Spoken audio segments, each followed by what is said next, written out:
Welcome to the Real News Network. I'm Paul Jay in Baltimore.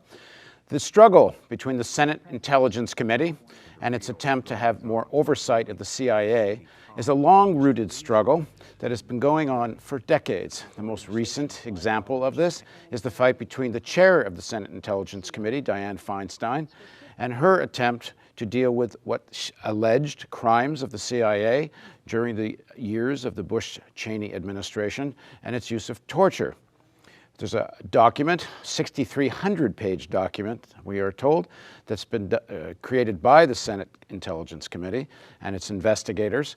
It has not yet been released. Most of it is classified. We are told there are negotiations going on between the Senate Intelligence Committee and the CIA about what might be declassified.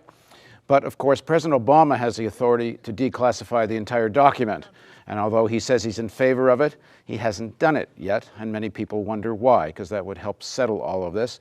Of course, many people's heads might be on the line for rolling because it's thought that within that document there could be allegations of criminal activity conducted by various people in the CIA involved in the torture program. At any rate, what the core of all of this is there such a thing in reality of civilian oversight of the CIA? And a lot of this rests on the shoulders of the chair of the Senate Intelligence Committee. And now we're going to speak to a former chair of the Senate Intelligence Committee, who I think can bring a lot of background to us. So now, joining us from Florida is Senator Bob Graham. He was the chair, as I said, of the Senate Intelligence Committee. He was also the chair of the Congressional Joint Committee into 9/11. He held many other important positions on intelligence, and from 2010 to 2012, was on the CIA External Advisory Board. Thanks for joining us, Senator. Thank you very much, Paul. So, first of all, what do you make of this recent situation of the documents, the not being declassified? And Dianne Feinstein had a reputation of being one of the strongest supporters of the CIA on the Hill up until this point. In fact, an ex-intelligence officer said to me, she was such a supporter of the CIA, people used to joke she was like a CIA mole on the Hill. But this fight, she has allowed this fight to break into the open. What do you make of it all? This is a recurring pattern. We've had an active intelligence service during wartime since the Revolutionary War. But the first time we had a civilian intelligence agency was 1947 with the creation of what's now the Central Intelligence Agency. And this immediately raised the issue of who's going to provide oversight from the congressional side of the American government. Initially, it was through a joint committee which had responsibility to oversee the atomic program, and this was somewhat of a secondary job. That didn't work very well, and there were a number of scandals, particularly in the 60s and early 70s, which led to the Frank Church of Idaho committee, which recommended that there be permanent, specific to intelligence oversight committees in both the House and the Senate. That's how we got to where we are. Since that time, there has been a friction between the intelligence community and the congressional oversight committees on issues like, are the agencies complying with their obligation to give the oversight committees all relevant information? From the side of the CIA, are the intelligence committees trying to get too much into the operational business of the agencies? So what's happening now is not a new phenomenon, just the players and the specific facts are different. Now, is it not a new phenomenon, or maybe it's not, that the CIA apparently, allegedly, actually broke into, I guess you could say, the Senate's computers, the Intelligence Committee's computers? That's how they came to know. They've alleged that some of the staffers of the Senate Intelligence Committee have gotten access to an internal CIA report on the tortures, and that the staffers weren't classified at the correct level of secrecy to have that kind of access. And then Brennan, the head of the CIA, apparently actually threatens Dianne Feinstein with charging these people. She's called it publicly an act of intimidation against her committee. Is this not unprecedented, or have you seen this kind of thing before? I would say this specific act of having allegedly CIA operatives hacking into computers of staff of the Senate Intelligence Committee, that's a new dimension to this recurring problem. The background of this is that the CIA has done an internal investigation on the question of torture and interrogation techniques. That's referred to as the Leon Panetta internal report. When the Senate Intelligence Committee asked the CIA to give it all relevant information, it would be assumed that that report would have been part of the information that would have been transferred. Apparently, that was not, that's a matter of controversy. The CIA says they did not transfer it, and that in fact the committee got it by some clandestine measures. The Senate chairman, Senator Feinstein, says yes, it was part of the original transfer of information, so they received it, and it is appropriately a part of the committee's documents for purposes of doing this investigation. I don't see any reason why the CIA should not have transferred it. It's an important piece of information that the committee deserves to have access to, and it represents apparently what the CIA itself, after careful examination, concluded to be both the nature of the investigation, and it suggested that it was a much harsher methods than had previously been revealed, and the effectiveness of that interrogation in terms of getting information that was useful and could not have been obtained in other means. Senator, when you were chair of the Intelligence Committee, this was during the Bush years. This is when a lot of this activity was going on. When the CIA came to see you, did they tell you the truth about these things? Frankly, no. And I'll give a personal story. When the fact that we were doing these new interrogation techniques, and which were being described as torture, the administration began releasing reports that other people, specifically members of Congress, knew about this torture and had not raised any objections. As I was chairman of the Intelligence Committee, my name appeared on several of those lists. Well, I knew that I was unaware that this was going on. So I asked what were the dates in which these briefings where we were supposed to have been told about torture took place. And I got 4 dates, all in 2002. I have had a practice for many years of carrying a little notebook, which I write down, among other things, what I do throughout the day. So I checked my notebooks for those 4 dates, and on 3 of the dates, there was no meeting held.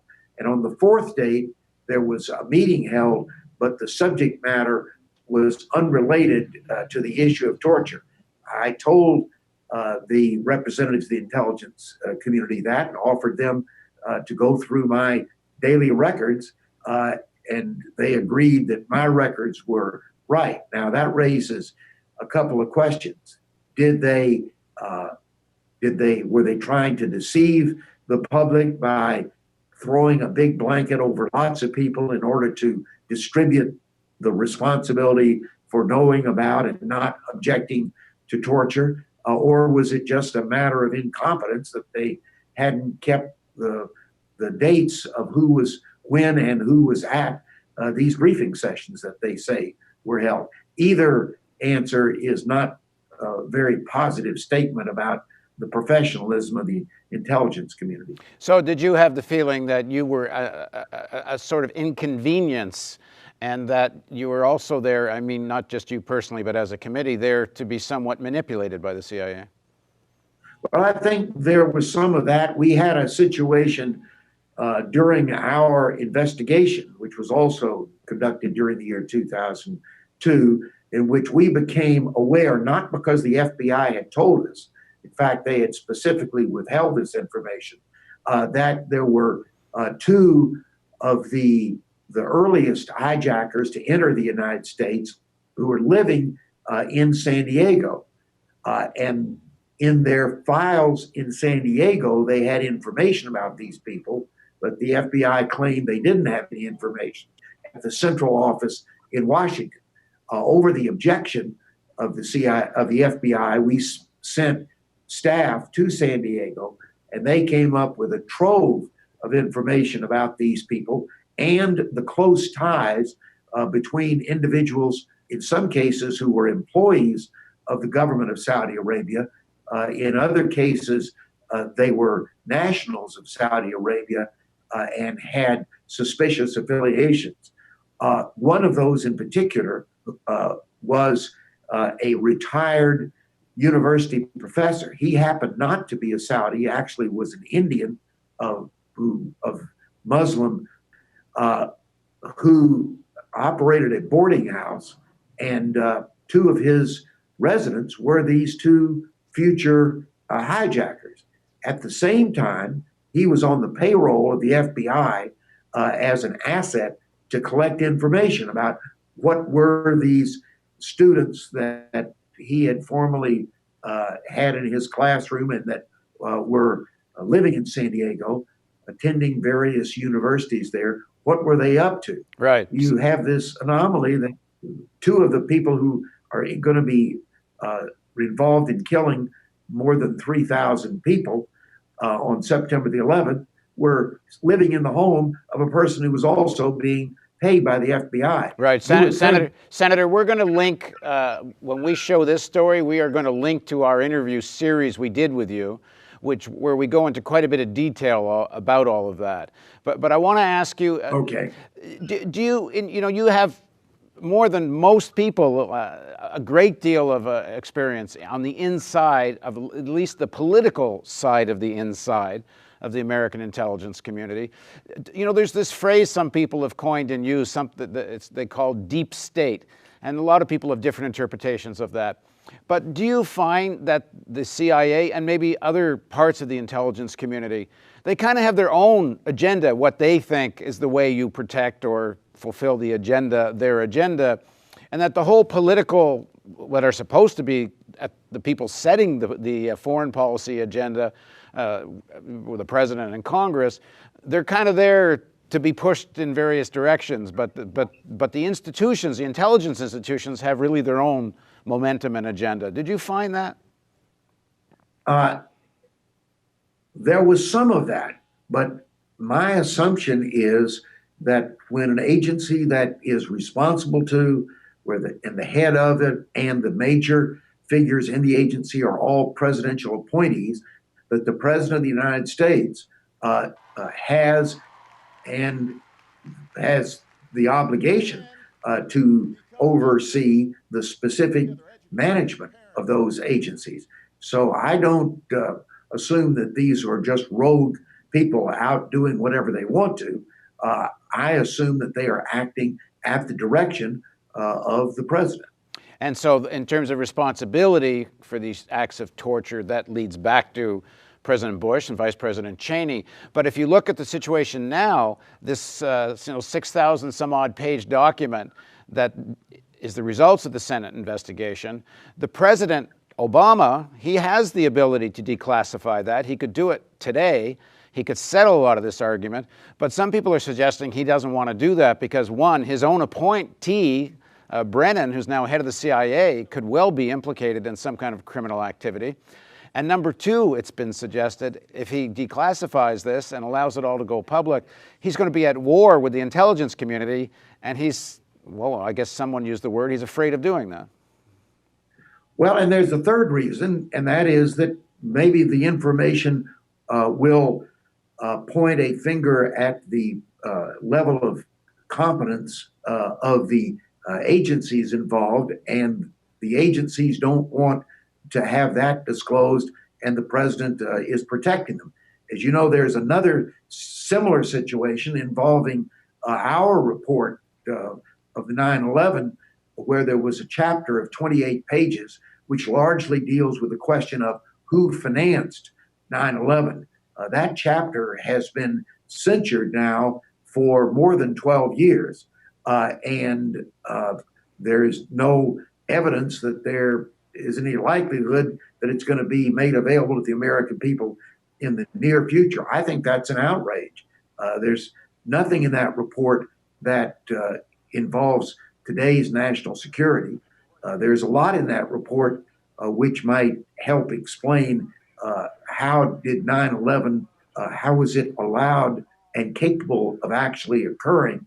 And that information should be available to the American people. Right, and Senator Graham can't say what's in those 28 pages because he's bound by his secrecy oaths, but I didn't sign any of those oaths, and I've actually read the newspapers, and I do know what's in those 28 pages because there were some reports in the LA Times and the New York Times interviewing people who saw those redacted 28 pages, and apparently in those 28 pages were the actual names of members of the Saudi government who were involved in facilitating and helping finance the 9/11 attacks. But as I said, Senator Graham's not allowed to say what's in those things because those pages were redacted under his watch.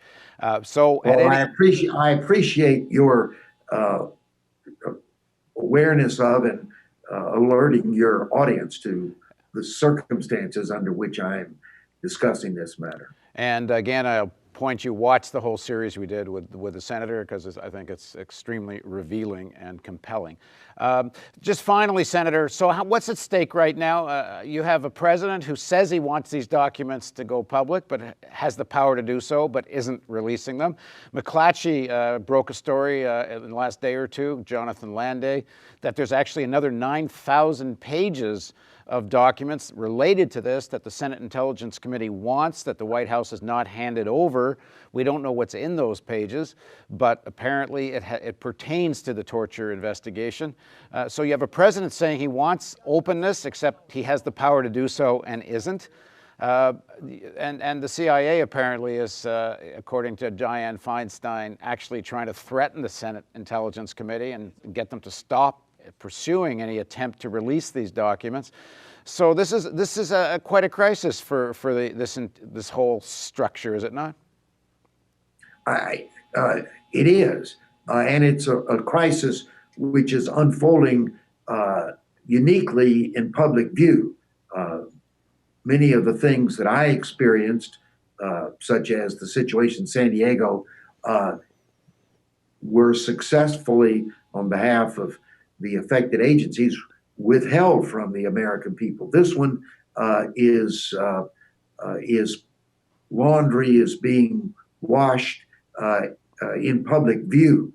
It is a supreme example of the tension between the congressional responsibility to exercise effective oversight and because of the clandestine nature of the intelligence agencies, if the Congress does not carry out that function, nobody's carrying out the function.